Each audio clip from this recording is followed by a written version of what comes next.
Good afternoon, ladies and gentlemen. At this time, I'd like to call the school board meeting to order. And before we start, the board was in a closed session on two cases. Those cases, as a result of the discussions we had, there'll be no action taken tonight. At this time, ask Mrs. Bass to please call the roll. District 1, Barbara McQuinn. Here. District 2, Chuck Shaw. Here. District 3, Karen Brill. Here. District 4, Erica Whitfield. She is absent but will be calling in shortly. District 5, Frank Barbieri. Here. District 6, Marcia Andrews. Here. District 7, Deborah Robinson. Here. Let the record show we have a quorum. At this time, we'd like to do our the pledge. And we have Tanya Gilmore from our legal department, who is a fantastic singer, who will be leading us in the national anthem. And then we'd also like to wish a very happy birthday to Amity Schuyler, who is our chief of staff, who will be leading us in the pledge of the flag. So please stand for the pledge and the national anthem. Allegiance to the flag of the United States of America and to the republic for which it stands, one nation, under God, indivisible, with liberty and justice for all.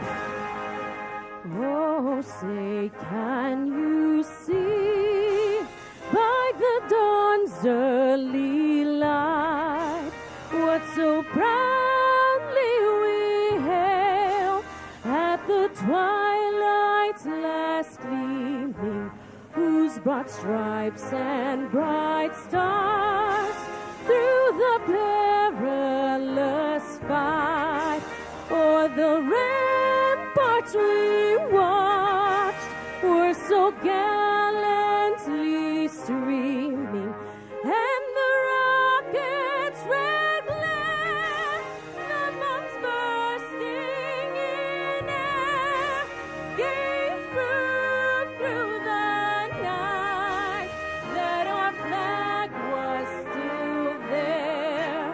Oh, say does that star-spangled banner yet wave for the land of the free and the home of the brave.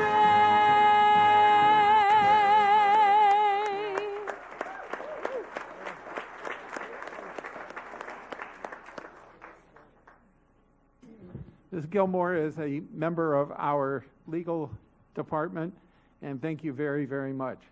This time, we'll do the approval of the minutes. We have one item. Is there a motion to approve item minutes number 1? Motion by Mrs. Brill, second by Mrs. Andrews. Any discussion? Seeing none, all in favor, all opposed, motion carries 6-0. Mrs. Whitfield will be joining us, I believe, after the presentation. So right now, there are just the 6 of us here. Next item are items being added. At this time, we have 5 items added: B2, LAC1, P3, SP1, SP2. Dr. Fenoy, any other items to add? Not at this time. And any items to withdraw? No, sir.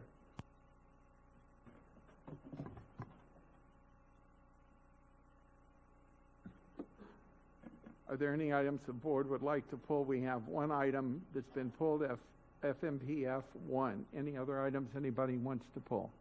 Seeing none, is there a motion to approve the agenda? Motion by Mr. Barbieri, second by Dr. Robinson. Any discussion? Seeing none, all in favor, all opposed. Are there any disclosures or abstentions? Mrs. Brill.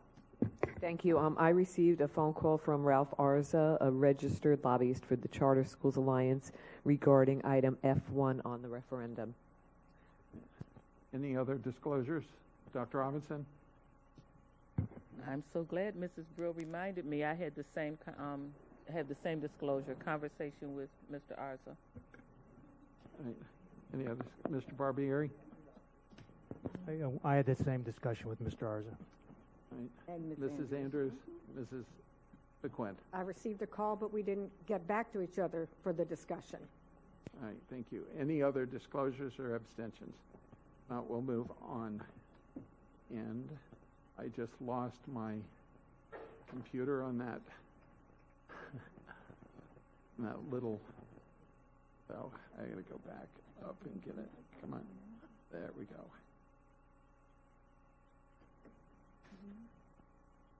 There we go.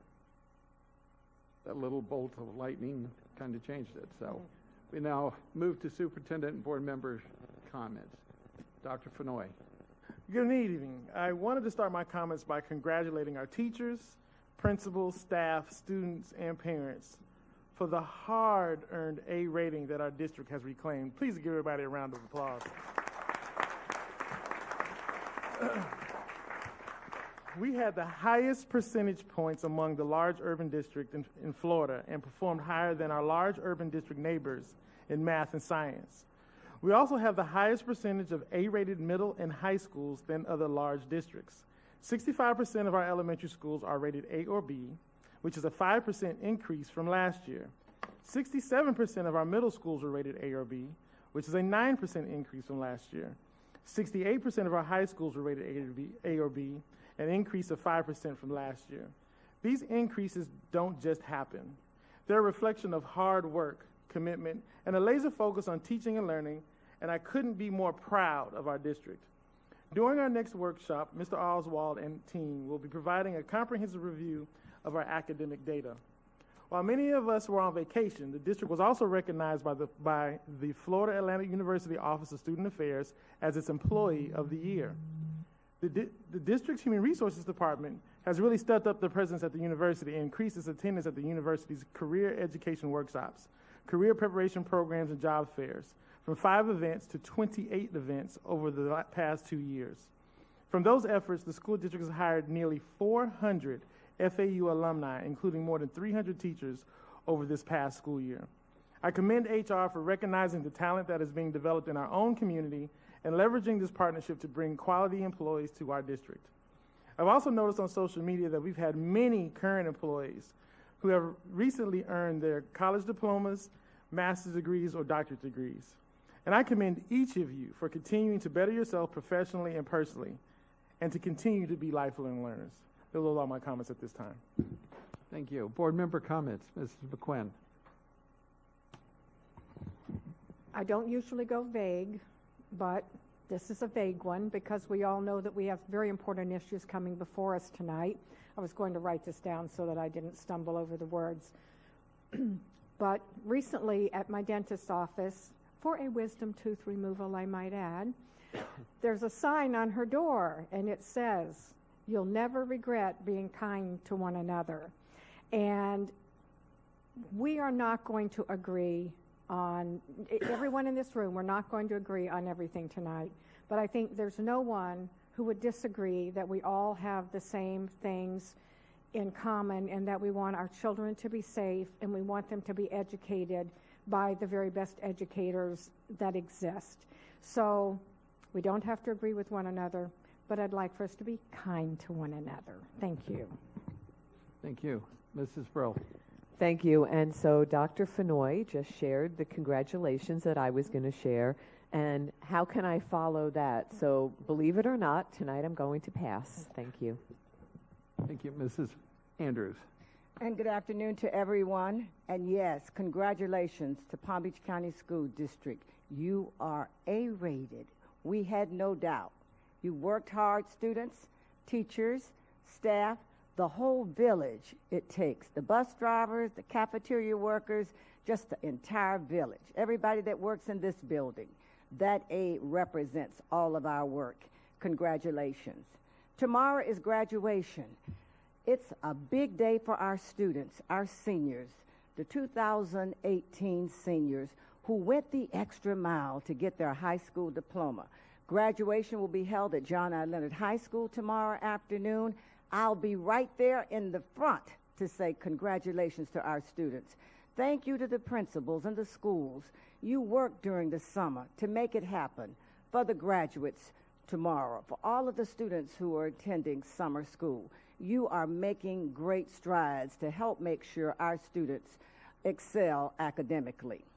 I'd also like to say to you that it's getting that time again. So all of you that work in the building, if you haven't taken your vacation yet, hurry up and get it done. I know you're working those 10-hour days, and we need you here to get it ready for school to open in a few weeks, but I encourage you to get to the beach, do whatever you need to do to relax. Take some time out for yourselves. And a special thank you for all of the agencies, for all of the cities. You're getting ready for our students. You're already accepting back-to-school supplies for our children to have a wonderful start of the school year.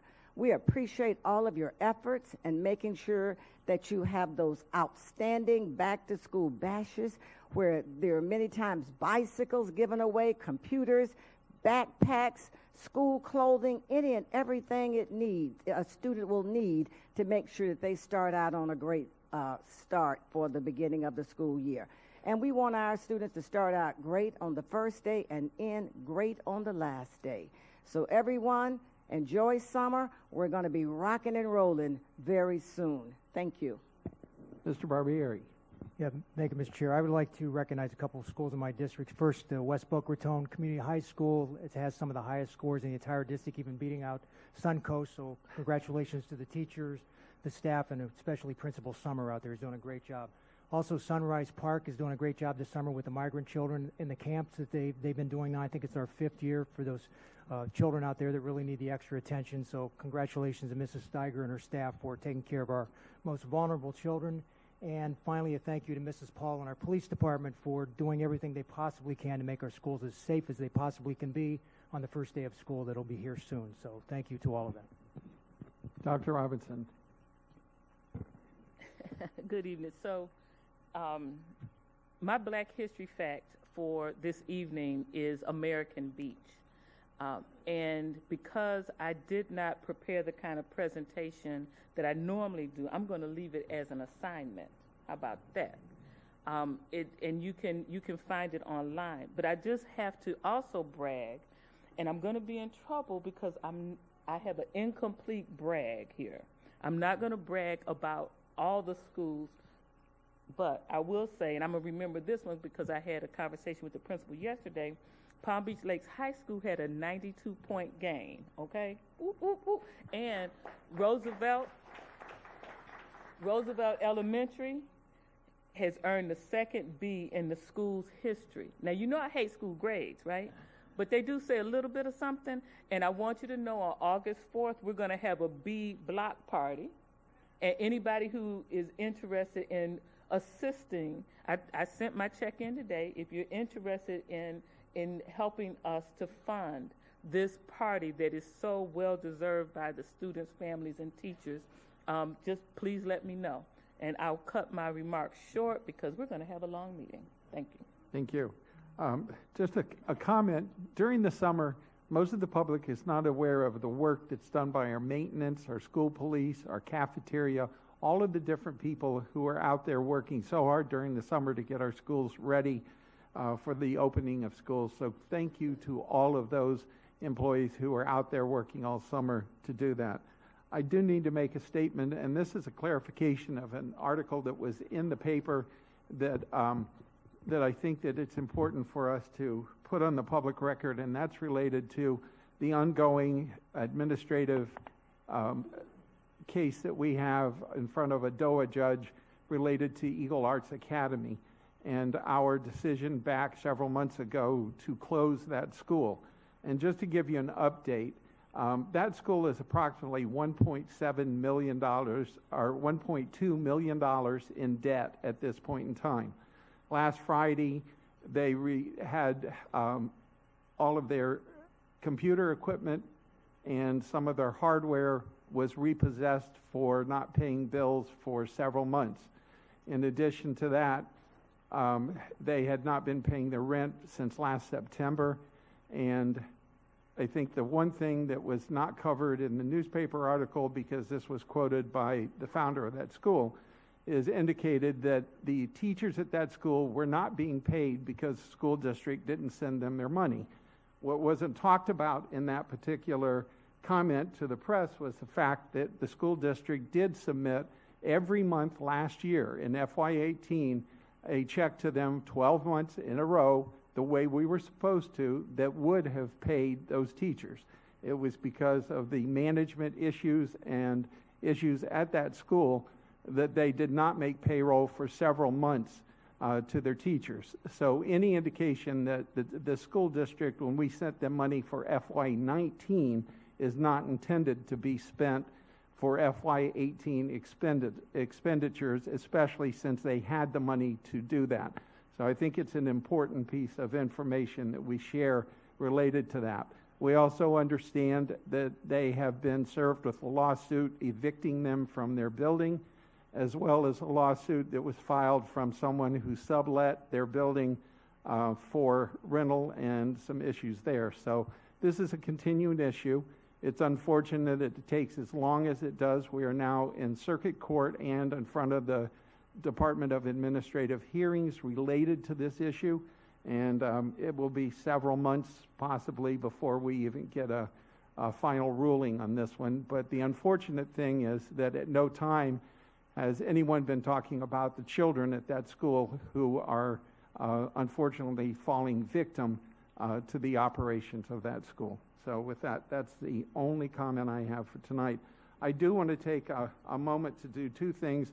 One is our good cause statements related to the items that were added, since there were several. One of us, the advertisement of the tentative budget. Good cause exists tonight for us to add this item in order to comply with Florida Statute 200.065 in the advertisement of the 2019 budget. LAC1, a tentative agreement was reached with the Palm Beach County PBA, and good cause is appropriate for adding this item to the item so that we can start taking the actions that will affect those employees. P3 personnel addendum was added in order for the employees affected on this to take their positions. And then two items that were added, SP1 and 2, related to law enforcement services with the Sheriff's Office and law enforcement. Good cause exists in order for us to be able to negotiate and finalize those agreements prior to the start of school on August 13th. Also, the board every month recognizes employees who passed away during last month, and we have two tonight that we would like to recognize the families. The first one was Johanna Urato, who was a middle school teacher at Okie-Healy Middle School. She was born in 1966 and passed away in April of 2018. The other one was Judith Clinic, who retired from the school district after over 30 years in the school district and served as chief academic officer. She was a principal and had many positions and was someone who committed a tremendous amount of her life to the school district, and she had most recently served as the director of the Schoolhouse Museum and Learning Center in Boynton Beach. So at this time, if we can take a moment of silence in remembrance of those employees and their families.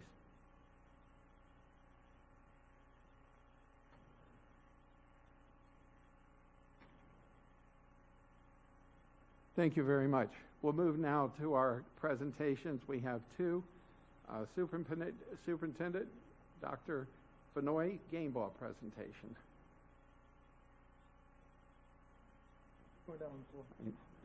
And then we have a couple others. So.